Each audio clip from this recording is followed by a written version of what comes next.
So the U.S. Census just released their official report not too long ago for the census for 2020, which is a demographic breakdown of the United States. And there were some key and interesting findings. The one that is grabbing everyone's attention is the fact that the United States is headed in a direction which we all knew was a long time coming, but it seems to be accelerating pretty quickly, of majority minority. So the United States now is, and I have it right here, the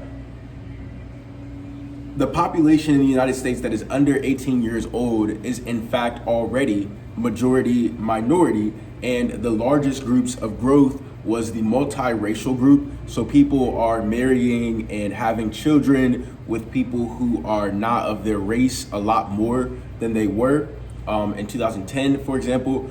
And also the Hispanic population has grown immensely.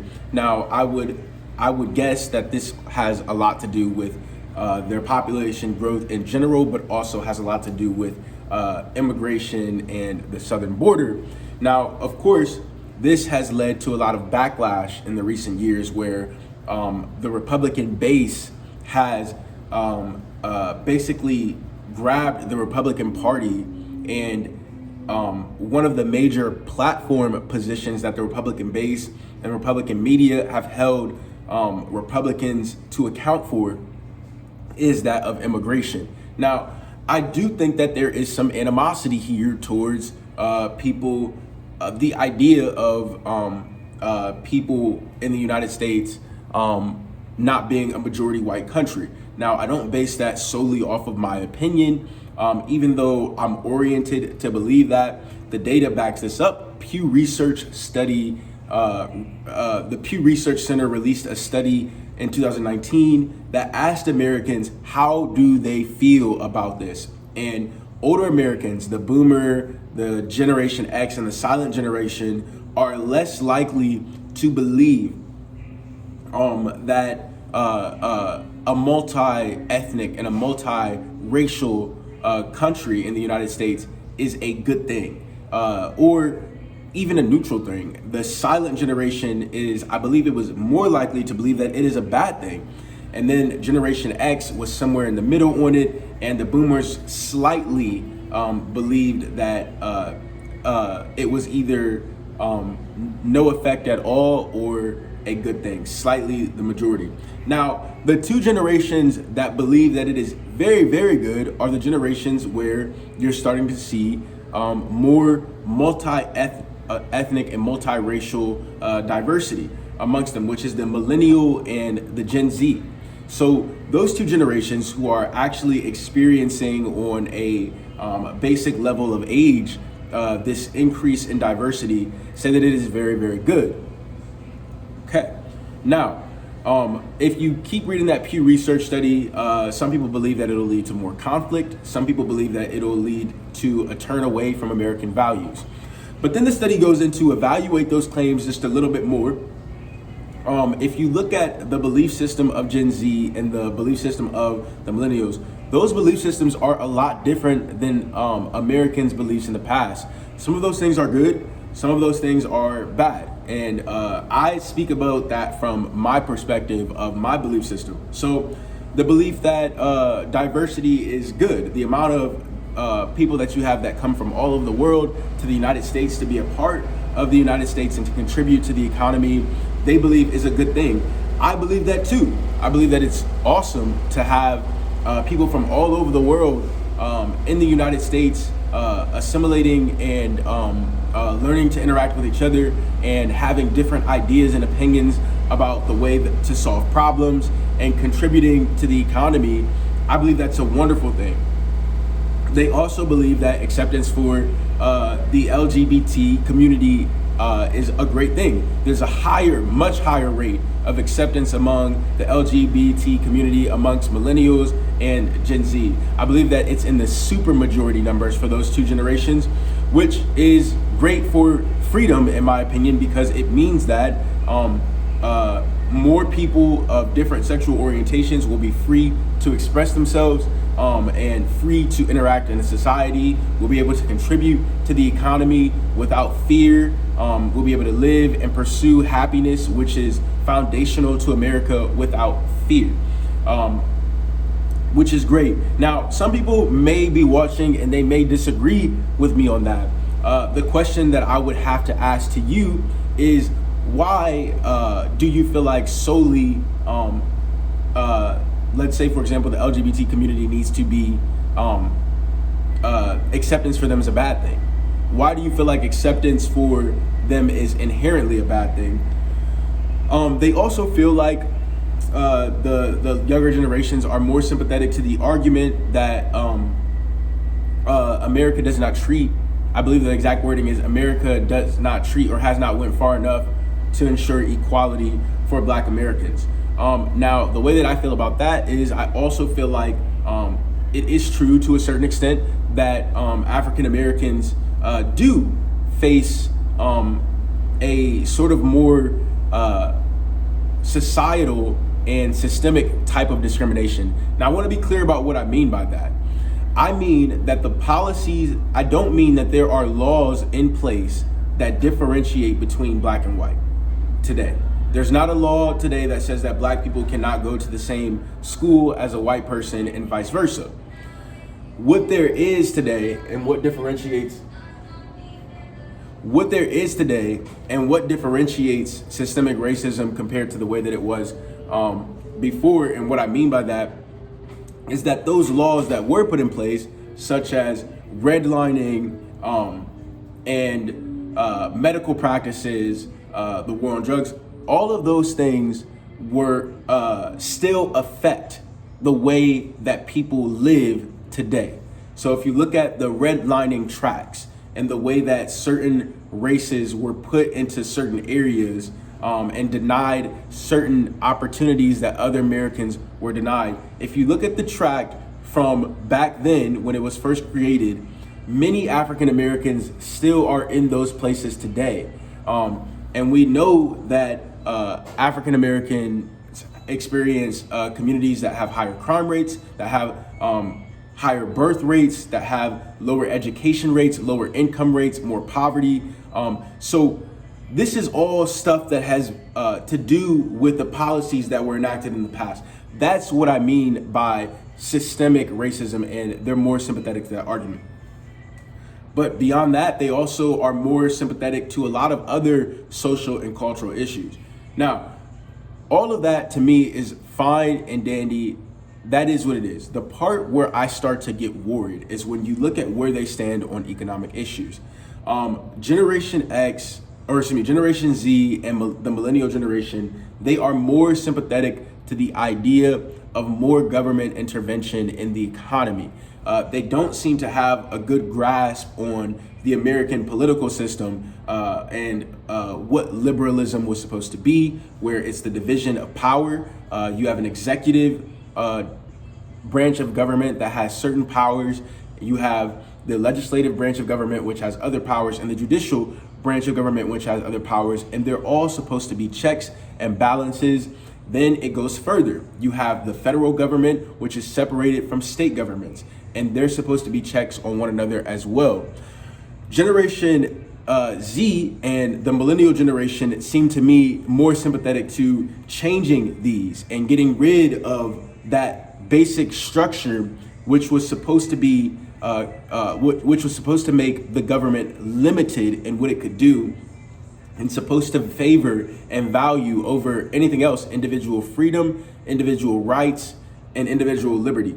To me, they don't have a basic grasp of that concept, and they're also more sympathetic to socialistic policies, which is not good.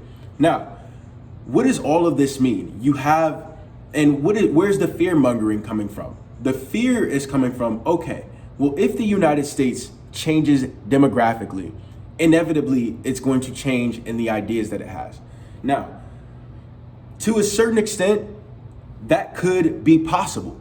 That could be possible, not because you have people of different races coming to the United States, because if you look at a country like Rwanda in Africa, or if you look at a country like Mauritius, or a country like Japan or South Korea, where you have people of other ethnic origins who have embraced, to a large extent, the premise of capitalism, the premise of what government structure is supposed to look like, a system that divides powers up. So you have that as a reality to show that people of different races are not inherently bound by certain ideas, right? You have that as an inherent. And then if you look at Europe and you look at countries like Italy, Spain, and other countries in Eastern Europe, where they have not completely embraced capitalism, and they have not completely embraced the political structure in the United States, and they're white. So it's not inherently true that if we let in immigrants of different races, there's going to be some kind of mess up of the United States. What there is, and what there should be, is a continuous battle of ideas. People need to understand what this experiment was supposed to look like, and those ideas need to be expressed better, in my opinion. I don't think that it's a bad thing that the United States is becoming more diverse. I think that that's a great thing. What do I think about immigration? Well, if you look at the news, especially Fox News, you're gonna see immigration as a major topic. And the major argument against more immigrants is the fact that we don't have immigration under control right now as it is. Now, part of that, because it's completely and totally true that our immigration and border is not completely secure. Our immigration and our borders are not completely secure. That's true. Another thing that has to be considered with that is that our immigration system is not designed right now to meet the demand of immigration. Now, what do I mean by that? I'm talking about labor and entrepreneurial demands. I don't believe that immigration has to be inherently tied to citizenship. Like, the end goal for every immigrant that comes across the border does not have to be citizenship. In other words, that means that every person that comes across the border doesn't have to be guaranteed the right to vote. If they want to come and work and get a job, or if they want to come and start a business and make money, that helps. That contributes to the economy. That makes us wealthier as a country. What doesn't work is if we're handing out benefits, and socialized medicine, healthcare, socialized education, socialized benefits like food stamps, SNAPs program, and all of that. If we're handing out those things, that does not help the economy. But if they want to come here to work, they're not coming here to get involved in our political system. If we make it so that they can't come here to get involved in our political system, I don't see why we cannot create an immigration system where Republicans and Democrats can come together and say, look, okay, there are more immigrants that want to come here than what we have the capacity to hold out. Because truth be told, if you're looking at border enforcement, and if you're looking at us trying to gain security of the border, it is hard to gain security of a border when there are so many people so desperate to come here. They're just desperate to come here. They're willing to potentially sacrifice their lives on the journey. So what punishment can we create here at the border that'll make them stay out? If they're willing to sacrifice their life just to come here, on the way here, the trip here is dangerous. If they're willing to sacrifice their life and the life of their kids to where they're willing to send them up there by themselves with people who could potentially rape them, abuse them, beat them, kidnap them on the way there, if they're willing to do that, what policy do you think you can make that will keep them out? All of them. It's just not gonna happen unless you're literally coming down to the border and firing at everybody who tries to walk in, which to me is completely inhumane. And that's not what kind of country we're supposed to be. So why can't, if the concern of the Republicans is that if we let these immigrants in, they're gonna get citizenship and they're gonna vote and they're going to distort our political process.